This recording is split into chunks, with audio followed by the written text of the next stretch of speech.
At sa Kabikulan naman po, tambalang Children's International Philippines at ng Sangguniang Panlalawigan ng Camarines Sur maghahatid ng dekalidad na edukasyon sa mga kabataan. Yan ang detalyeng hatid ni Grace Rosama Simando ng Radyo ng Bayan Naga. Grace, magandang hapon sa iyo.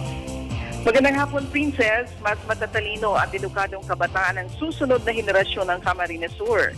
Sa pamamagitan ng isang kasunduang nilagdaan ng kilalang organisasyon na Children's International Philippines at ng panlalawigan ng CAMSUR, sinimula na ang serye ng mga magagandang programang pang-edukasyon para sa lahat ng kabataan ng lalawigan. Na-deliver na ng CI Philippines sa Kapitolyo ang unang bugso ng mga bago at napakagagandang aklat na umaabot sa mahigit 50,000.